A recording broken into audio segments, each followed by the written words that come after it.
Thank you, Mr. Speaker. I beg to move the motion on the order paper. I trust you had a good recess, Mr. Speaker. I'm absolutely certain that the Deputy Prime Minister also had a good recess. We saw many photographs of her down at the seaside, just off the coast, in a rubber dinghy, rather like many of the other photographs that we've seen over the summer, given the reckless policies that this government has towards illegal migration. She was probably celebrating, Mr. Speaker, the acquisition of another property for her property empire, but perhaps also slightly tinged with that nagging doubt as to whether she had indeed paid enough stamp duty. Well, we will get to the bottom of that in due course. But those, Mr. Speaker, who could not avoid paying the taxes imposed by this government are businesses right up and down our country, many of whom I took the time during the recess to visit. In the leisure sector alone, some 80,000 jobs have been destroyed by national insurance, particularly affecting those taking their first job, younger workers, part-time workers, female workers, jobs being destroyed. And while the Deputy Prime Minister was lounging on her boat with her wine, of course, this government was all at sea, like a cork bobbing on the tide, no control over the events that were swirling around them. And when it came to the economy, whilst eclipsed by the calamities around illegal migration, we saw the panicked reshuffle recently of the Treasury front bench.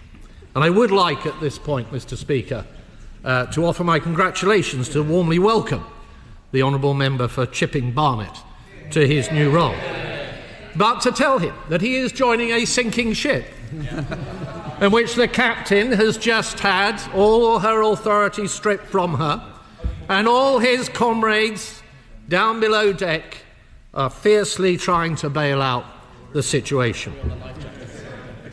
I'd also like to offer a fond farewell to the former Chief Secretary to the Treasury, Mr. Speaker, who no doubt thought he was very clever when he leapt off this sinking ship. But he won't be feeling quite so clever when he discovers that the place to which they have sent him is even more dysfunctional than the Treasury front bench. And over the summer, Mr. Speaker, amongst all this news of arrivals to our shores, we've had a cruel summer of speculation around tax. We've seen in those skies clouds of kites flown largely by the Treasury as to what taxes they are going to be putting up. It's all been tax, tax and tax. I'm reminded, Mr. Speaker, of the Beatles and the tax man. I'll tax the street. If you try to sit up, I'll tax your seat. If you get too cold, I'll tax the heat. If you take a walk, I'll tax your feet. When it comes to tax, Mr. Speaker, it's not so much good day sunshine as help. OK, it was a bit hammy, but it was worth a try. I was going to try, actually, Mr. Speaker, Penny Lane as well, but I drew the line at that. But, Mr. Speaker, it is worth examining how we got to this point, for a reckoning for our country is surely coming. This will be a story for all time.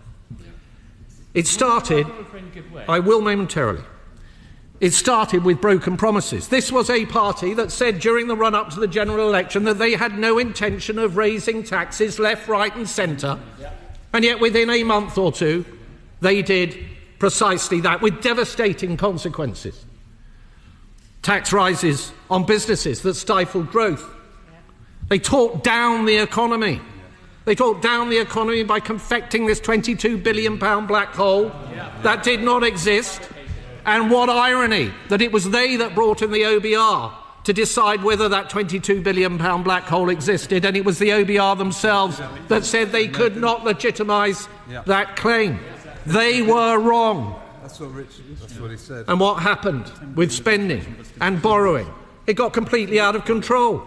And the combination of passing on price rises because of the national insurance increases and the extra borrowing and spending has been higher inflation. We are an outlier, Mr. Speaker, when it comes to inflation, in a moment. And that in turn has seen interest rates higher for longer and the servicing costs on our national debt now running at over £100 billion a year, that being over twice what we spend on defence. And I will give way to whoever it was behind me. Yes. I thank my right honourable friend for giving way. Would he agree with me that this loss of market confidence demands decisive action from the government at the budget to correct it, and that decisive action cannot solely be taken on the tax side, because the tax side is what's driven us into this loop. We need decisive action on spending, and particularly on welfare, if we're to see some restoration of market confidence and to get ourselves out of this rut. My right honourable friend, as ever, is absolutely right. The reality is, and you see it in the bond yields that there are at the moment, that the markets have no confidence in the ability of this government to actually get on top of spending. And we saw the farce of a government that came to office scrapping the £5 billion worth of welfare savings that were already baked into the OBR's scorecard because we had brought them in, attempting then to bring forward their own reforms and their own backbenchers then voting them down. This government does not have the will or the plan to deal with spending. And that is at the heart, and this is where my right honourable friend is so right, at the heart of the reason why we will all be punished and pay the price of more taxes come the budget in November. I'll give way to the Mr. Speaker, can I commend the Shadow Minister for bringing this forward? The Shadow Minister has quite clearly shared the deep concern that I have, and I think everybody in this chamber should have, that government is considering further taxing property, despite that the Prime Minister committed to not impose capital gains tax on residents of this United Kingdom of Great Britain and Northern Ireland. Last year it was a family inheritance tax. This year, those who own property, those who have skimped and saved to have their house, those middle class, those hard workers who have now become the latest target of Labour tax policy. Well, the right honourable gentleman is entirely right. Of course, if you get into a situation where you are having to scrabble around and look at property taxes, as we will be debating this afternoon, then really nothing is safe from the taxman under this government. I think there was somebody else trying to intervene. Yes, give way to the Thank the honourable member for giving way. Could I gently remind him that since this Labour government came to power, interest rates have been cut 5 times. A vote of confidence in our Chancellor, fixing the foundations of our economy, saving an average family on an average tracker mortgage in my constituency over £100 a month. Can he remind me what happened to interest rates when his party was in power? As the honourable lady will know, interest rates are one of the key tools in monetary policy, and they are applied to bring down inflation. And whilst there have been 5 reductions, and she is right, in the level of the base rate, there should have been many more reductions. And the reason is, the evidence is there, the reason is that this government has stoked inflation.